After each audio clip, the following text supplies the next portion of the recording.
BRS SLBC పట్టించుకోలేదు కాబట్టి అది కూలిపోయిందని అంటున్నారు.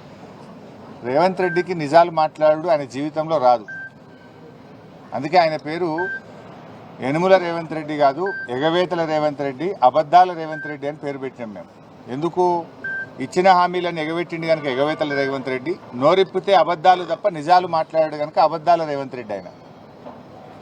ఇవాళ ఈ ప్రాజెక్టు 9 ఏళ్ల కాంగ్రెస్ హయాంలో ఎస్ఎల్బీసీ ప్రాజెక్టులో 3,300 కోట్ల రూపాయలు ఖర్చు పెడితే 9 ఏళ్ల బీఆర్ఎస్ హయాంలో 3,900 కోట్ల రూపాయలు ఖర్చు పెట్టాం. అంటే కాంగ్రెస్ హయాం కంటే 600 కోట్ల రూపాయలు బీఆర్ఎస్ ప్రభుత్వం ఎక్కువగా ఖర్చు పెట్టింది. మాకు 2 సంవత్సరాలు కరోనా వచ్చి ఉత్తర భారతదేశం నుంచి వచ్చిన కూలీలందరూ కూడా వాళ్ళు వాపసు వెళ్ళిపోయారు. చాలామంది కూలీలు కరోనా సమయంలో వెళ్ళిపోయి పనులు ఆగిపోయినాయి. అంటే 2 వరుస కరోనా సంవత్సరాలు వచ్చినా కూడా కాంగ్రెస్ హయాం కంటే బీఆర్ఎస్ హయాంలోనే 600 కోట్ల రూపాయల పనులు అదనంగా జరిగాయి. ఈ ప్రాజెక్టులో 2 సొరంగాలు, 2 బ్యాలెన్సింగ్ రిజర్వాయర్లు ఉన్నాయి. ఆ 2 బ్యాలెన్సింగ్ రిజర్వాయర్లలో ఏదైతే నక్కలగండి, దాన్నే దిండి కూడా పేరు పెట్టారు, దిండి బ్యాలెన్సింగ్ రిజర్వాయర్ అంటాం. దాంట్లో అది 7.5 టీఎంసీల నీటి సామర్థ్యం కలిగినటువంటి రిజర్వాయర్. భూసేకరణ చేసి R&R చేసి దాదాపు 95% పనులు దిండి బ్యాలెన్సింగ్ రిజర్వాయర్లో పూర్తి చేశాం. పెళ్లిపాకల రిజర్వాయర్లో కూడా దాదాపు 50% వరకు పనులు పూర్తి చేశాం. ఎస్ఎల్బీసీ టనల్లో ఆ రోజు పనులు ఆగిపోయి కాంగ్రెస్ హయాంలో మూలకు పడితే కేసీఆర్ గారు అసెంబ్లీలో అఖిలపక్ష సమావేశాన్ని పిలిచి ఆనాటి ప్రతిపక్ష నాయకులు జానారెడ్డి గారితో సహా నల్లగొండ జిల్లా నాయకులను కూడా పిలిచి అన్ని రాజకీయ పార్టీలను పిలిచి అందరి అభిప్రాయాలు తీసుకొని 100 కోట్ల రూపాయల మొబిలైజేషన్ అడ్వాన్స్ ఇచ్చి పనులను పునఃప్రారంభింపజేసింది మా బీఆర్ఎస్ ప్రభుత్వం, ముఖ్యమంత్రి కేసీఆర్ గారు. అయితే మేము చేయాల్సిన ప్రయత్నం చేసినాం. లోపలికి వెళ్ళిన తర్వాత వాటర్ సీపేజ్ పెరిగింది, 2 సార్లు బేరింగ్లు ఫెయిల్ అయిపోయినాయి. అమెరికా నుంచి స్పేర్ పార్ట్స్ తెచ్చి టెక్నీషియన్స్ తెప్పించి దాన్ని మరమ్మతు చేపించి కూడా మేము పనులు ముందుకు తీసుకుపోయాం.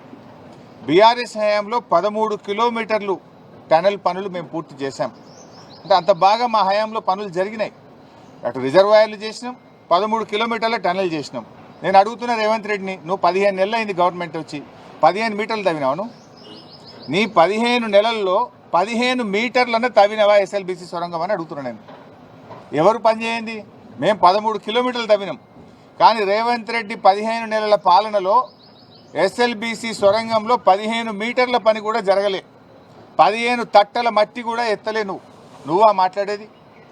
ఇవాళ మేము కాళేశ్వరంలో 203 కిలోమీటర్ల టనల్ తవ్వాం. పాలమూరు ఎత్తిపోతల పథకంలో 100 కిలోమీటర్ల టనల్ తవ్వాం. మేము పనులు చేసి చూపించాం.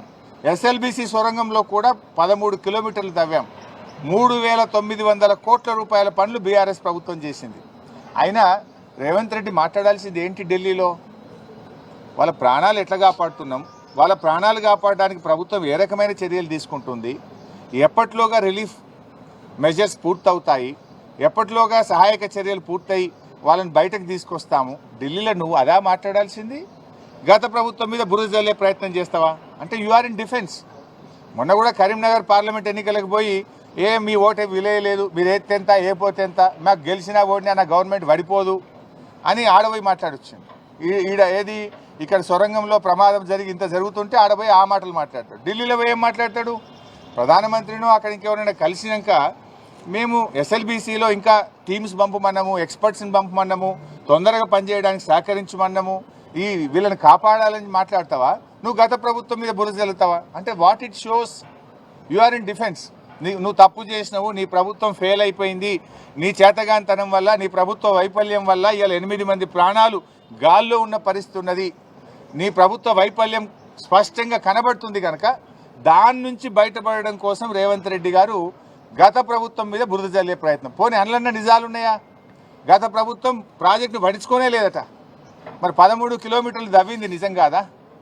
3,900 కోట్ల రూపాయలు ఖర్చు పెట్టింది నిజం కాదా? దిండి పెళ్లిపాకల రిజర్వాయర్లు నిర్మాణం జరిగింది నిజం కాదా? దీనికి సమాధానం చెప్పమని రేవంత్ రెడ్డిని. Thank you.